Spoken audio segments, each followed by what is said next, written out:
ஓம் சாந்தி. 21/10/2024 சாக்கார முரளி. இன்று சிவ பகவான் கூறுகிறார், இனிமையான குழந்தைகளே, உண்மையான தந்தையுடன் உண்மையாக இருங்கள். உண்மையான சார்ட் வையுங்கள். ஞானத்தின் அகங்காரத்தை விட்டுவிட்டு நினைவில் இருப்பதற்கான முழுமையிலும் முழுமையான முயற்சி செய்யுங்கள். கேள்வி: மகாவீர் குழந்தைகளின் முக்கிய அடையாளங்கள் என்ன? பதில்: யாருடைய புத்தியில் நிரந்தரமாக பாபாவின் நினைவு இருக்கிறதோ அவர்கள்தான் மகாவீர் குழந்தைகள். மகாவீர் என்றால் சக்திவான். யார் நிரந்தரமாக குஷியில் இருப்பார்களோ, ஆத்ம அபிமானியாகி இருப்பார்களோ, சிறிதளவும் தேக அகங்காரம் இருப்பதில்லையோ அவர்கள்தான் மகாவீர் ஆவார்கள். இப்படிப்பட்ட மகாவீர் குழந்தைகளின் புத்தியில் நாம் ஆத்மாக்கள், பாபா நம்மை படிக்க வைத்து கொண்டிருக்கிறார் என்பது இருக்கும். ஓம் சாந்தி. ஆன்மீக தந்தை ஆன்மீக குழந்தைகளிடம் தன்னை ஆத்மா என்று உணர்ந்து அமர்ந்திருக்கிறீர்களா என்று கேட்கிறார். ஏனென்றால் இது கொஞ்சம் கஷ்டம். இதில்தான் உழைப்பு இருக்கிறது என்பது பாபாவிற்கு தெரியும். யார் ஆத்மா அபிமானியாகி அமர்ந்திருக்கிறார்களோ அவர்களை தான் மகாவீர் என்று சொல்லப்படுகிறது. தன்னை ஆத்மா என்று உணர்ந்து தந்தையை நினைவு செய்பவர்களை தான் மகாவீர் என்று சொல்லப்படுகிறது. நான் ஆத்மா அபிமானியாகி இருக்கிறேனா என்று சதா தன்னிடம் கேட்டுக்கொண்டே இருங்கள். நினைவின் மூலம்தான் மகாவீர் ஆகிறார்கள், அதாவது சுப்ரீம் ஆகிறார்கள். மற்ற தர்மத்தை சார்ந்தவர்கள் யார் வருகிறார்களோ அவர்கள் இவ்வளவு சுப்ரீமாக ஆக முடியாது.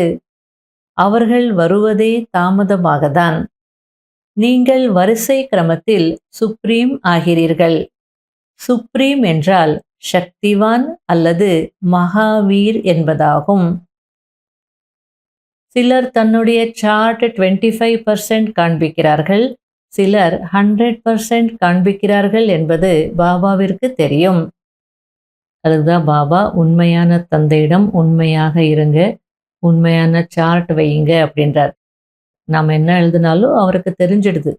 சிலர் ஃபுல்லாக 100% இருக்கிற மாதிரியே காட்டுவாங்க, சிலர் கால்வாசி தான் காட்டுவாங்க, 25% தான் காட்டுவாங்க. அதெல்லாம் எனக்கு தெரியும்ன்றார். சிலர் 24 மணி நேரத்தில் அரை மணி நேரம்தான் நினைவு இருக்கிறது என்று சொல்கிறார்கள். அப்படி என்றால் எத்தனை சதவிகிதம் ஆகிறது? 24 ஹவர்ஸில் 1/2 hour தான் உங்களால் நினைக்க முடியும் அப்படின்னா எவ்வளோ பர்சன்டேஜ் கால்குலேட் பண்ணுங்கன்றார். தன் மீது தானே மிகுந்த கவனம் வைக்க வேண்டும். மெதுமெதுவாக தான் மகாவீர் ஆக வேண்டி இருக்கிறது, உடனே ஆகிவிட முடியாது. இதில் உழைப்பு இருக்கிறது. சிலர் சார்ட் எழுதி அனுப்புகிறார்கள், சிலரால் எழுதக்கூட முடிவதில்லை. ஞானத்தின் அகங்காரம் இருக்கிறது. அதாவது ஒரு சிலர் நான் ரொம்ப நல்லா ஞானம் சொல்கிறேன், ரொம்ப நல்லா லெக்சர் பண்ணுறேன், எல்லாரும் லைக் பண்ணுறாங்க, அப்படி ஒரு ஞானத்தினுடைய அகங்காரத்திலே இருப்பாங்க. அவங்களுக்கு என்ன நினைப்பு அப்படின்னா, இவ்வளோ நல்லா ஞானம் சொல்கிறேன் இல்லையா, அப்போது என்னுடைய யோகாவும் நல்லா இருக்குது அப்படின்னு நினச்சிக்கிறாங்க. ஆனால் உண்மையை பாபா சொல்லிட்டுருக்கிறார்.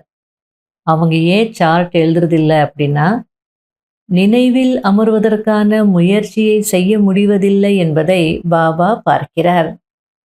முக்கியமான விஷயம் நினைவுதான் என்பதை பாபா புரிய வைக்கிறார்.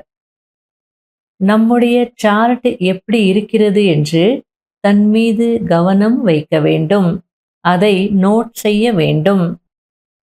சிலர் சார்ட் எழுதுவதற்கு நேரம் இல்லை என்று சொல்கிறார்கள். சிலர் 25% எழுதி காட்டுறாங்க, சிலர் 100% காட்டுறாங்க. சிலருக்கு ஞானத்தினுடைய அகங்காரம், எழுதவே மாட்டேங்கிறாங்க. சிலர் நினைவில் அமர முடியறதில்லை அப்படின்றாங்க. சிலர் நேரம் இல்லைன்னு சொல்கிறாங்க. ஆகையில பாபா இன்னைக்கு அட்டென்ஷன் கொடுங்க, சார்ட் எழுதுங்க, அப்போதான் நம்ம எவ்வளோ நினைவு செய்கிறோம் நமக்கே தெரிய வரும் அப்படின்றார். இங்கு அமரும் போது நினைவில் அமர வேண்டும். சக்கரத்தை சுற்றினாலும் பரவாயில்லை. நாம் கண்டிப்பாக பாபாவிடம் செல்ல வேண்டும். தூய்மையாகி சத்தோபிரதானமாகி செல்ல வேண்டும். இந்த விஷயத்தை நன்கு புரிந்து கொள்ள வேண்டும். அதாவது யோகத்தில் அமருங்க. அப்படி இல்லை, யோகா செய்ய முடியலன்னா அமர்ந்து ஞான சிந்தனை செய்யுங்க, சுயதர்ஷனத்தை செய்யுங்க. இந்த சிருஷ்டி சக்கரத்தையா சுற்ற அப்படின்றார். நினைவு யாத்திரையில் இல்லாத காரணத்தினால்தான் உங்களுடைய அம்பு யார் மீதும் பாய்வதில்லை என்று பாபா கூறுகிறார். ஞான வாளில் கூர்மை இருப்பதில்லை. ஞானத்தை சொல்கிறார்கள், ஆனால் யோகத்தின் அம்பு பாய்வதென்பது மிகவும் கடினமாக இருக்கிறது. 3/4 மணி நேரத்தில் 5 நிமிடம் கூட நினைவு யாத்திரையில் அமர்ந்திருப்பதில்லை. தன்னை ஆத்மா என்று உணர்ந்து தந்தையை எப்படி நினைப்பது என்பதையே புரிந்து கொள்வதில்லை. ஒரு சிலர் நாங்கள் நிரந்தரமாக நினைவில் இருக்கிறோம் என்று சொல்கிறார்கள். ஆனால் இந்த நிலையை இப்போது அடைய முடியாது என்று பாபா கூறுகிறார். நாளுக்கு நாள் நினைவு யாத்திரையை அதிகரித்து கொண்டே இருந்தால் உங்களுக்கு தான் நன்மை இருக்கிறது. எவ்வளவு நினைவில் இருப்பீர்களோ அவ்வளவு வருமானம் கிடைக்கும். ஒருவேளை சரீரத்தை விட்டுவிட்டால் இந்த வருமானத்தை சம்பாதிக்க முடியாது. சென்று குழந்தையாக பிறப்பீர்கள். அப்போது எப்படி சம்பாதிக்க முடியும்? ஆத்மா இந்த சம்ஸ்காரத்தை கொண்டு செல்லலாம். ஆனால் உங்களுக்கு நினைவுபடுத்துவதற்கு ஆசிரியர் வேண்டும் அல்லவா? தன்னை ஆத்மா என்று உணர்வதினால் தேக அகங்காரம் முற்றிலும் உடைந்து போகும். யோகத்தில் ஒரே ஒரு விஷயம்தான், தன்னை ஆத்மா என்று உணர்ந்து தந்தையை நினைவு செய்ய வேண்டும். ஆனால் படிப்பில் தேகத்தின் அவசியம் இருக்கிறது.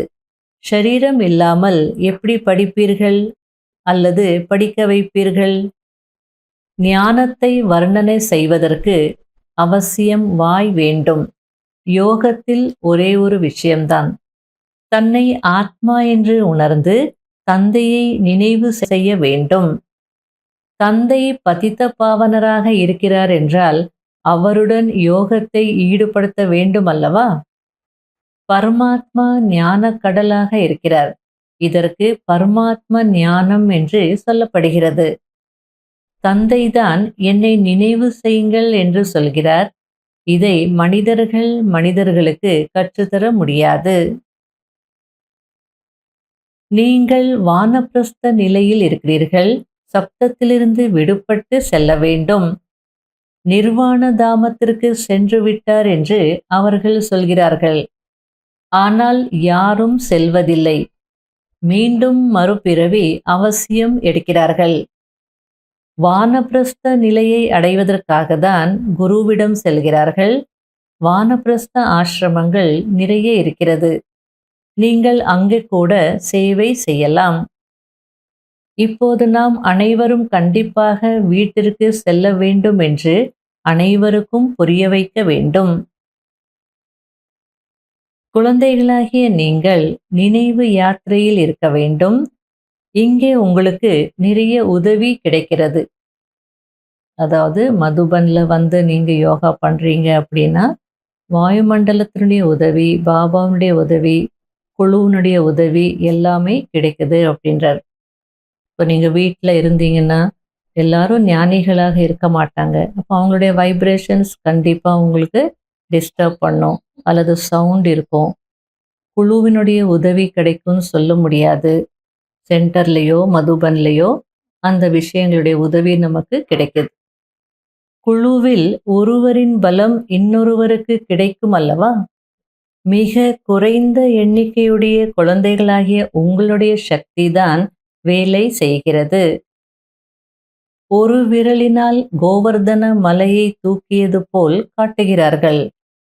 கலியுகத்தை சத்தியுகமாக அல்லது நரகத்தை சொர்க்கமாக மாற்றுவதற்காக நீங்கள்தான் விரல் கொடுக்கிறீர்கள். நீங்கள்தான் கோப கோபியர்கள் அல்லவா? யோகத்தின் மூலம்தான் தூய்மையாக வேண்டும். இந்த விஷயங்களை மறக்க கூடாது. நல்லது. இனிமையிலும் இனிமையான காணாமல் போய் கண்டெடுக்கப்பட்ட செல்ல குழந்தைகளுக்கு மாத் பிதா பாப் தாதாவின் அன்பு நினைவுகள் மற்றும் காலை வணக்கம். ஆன்மீக குழந்தைகளுக்கு ஆன்மீக தந்தையின் நமஸ்காரம். கடைபிடிக்க வேண்டிய முக்கியமான சாராம்சம். முதல் பாயிண்ட், தன்னுடைய நினைவின் சார்ட்டின் மீது முழு கவனம் வைக்க வேண்டும். நான் எவ்வளவு நேரம் பாபாவை நினைவு செய்கிறேன், நினைவு செய்யும் போது புத்தி எங்கெங்கு செல்கிறது என்று பார்க்க வேண்டும். இரண்டாவது பாயிண்ட், இந்த இறுதி தீர்ப்பிற்கான நேரத்தில் சப்தத்தை கடந்து செல்வதற்கான முயற்சி செய்ய வேண்டும். பாபாவின் நினைவின் கூடவே தெய்வீக குணங்களையும் அவசியம் கடைபிடிக்க வேண்டும். திருடுவது போன்ற எந்த ஒரு கெட்ட வேலையும் செய்யக்கூடாது. வரதானம், வீணான மற்றும் டிஸ்டர்ப் செய்யக்கூடிய, அதாவது தொந்தரவு செய்யக்கூடிய பேச்சில் இருந்து விடுபட்டு டபுள் லைட் அவ்யக்த ஃபரிஷ்தா ஆகுங்கள். அவ்யக்த ஃபரிஷ்தா ஆக வேண்டுமென்றால் வீண் வார்த்தைகள் எது யாருக்கும் பிடிக்காதோ அதை சதா காலத்திற்கும் முடித்து விடுங்கள். 2 வார்த்தைகளில் முடிக்க வேண்டிய விஷயத்தை நீளமாக்கி பேசிக்கொண்டே இருப்பது இதுவும் வீணானதுதான். 4 வார்த்தைகளில் முடிக்கும் விஷயத்தை 12 அல்லது 15 வார்த்தைகளாக பேசாதீர்கள். குறைவாக பேசுங்கள், மெதுவாக பேசுங்கள். இந்த ஸ்லோகனை கழுத்தில் மாட்டி வைத்துக் கொள்ளுங்கள். வீணான மற்றும் டிஸ்டர்ப் செய்யக்கூடிய வார்த்தைகளிலிருந்து விடுபடுங்கள்.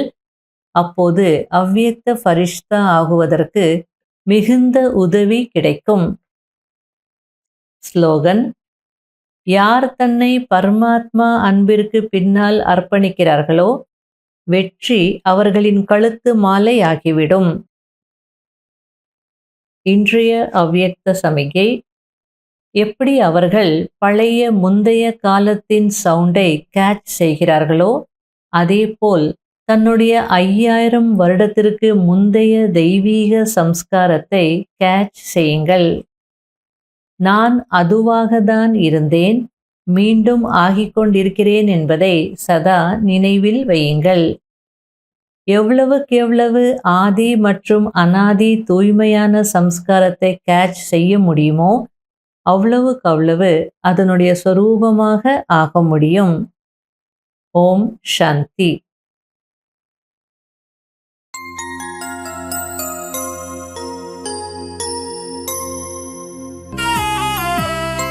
கண் கொண்டு கண்டேன் உன்னை, ஞான கண் கொண்டு கண்டேன் உன்னை, கண் கொண்டு கண்டேன் உன்னை, ஞான கண் கொண்டு கண்டேன் உன்னை.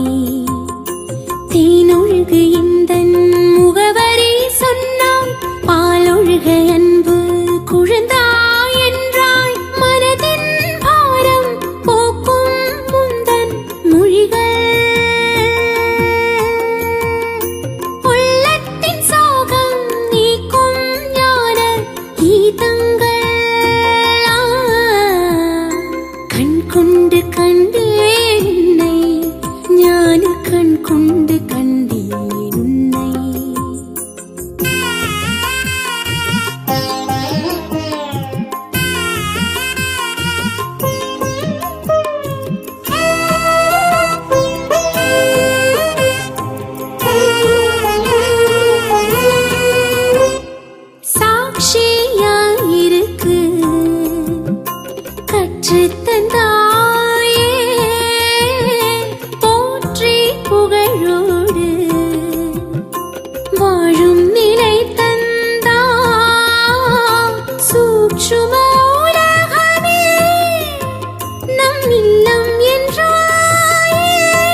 கண்டேன் உன்னை. தேனொழுக எந்தன் முகவரி சொன்னாய், பாலொழுக அன்பு குழந்தாய் என்றாய். மனதின் பாரம் போக்கும் முந்தன் மொழிகள், உள்ளத்தின் சோகம் நீக்கும் ஞான கீதங்கள். கண் கொண்டு கண்டேன் உன்னை, ஞான கண் கொண்டு கண்டேன் உன்னை.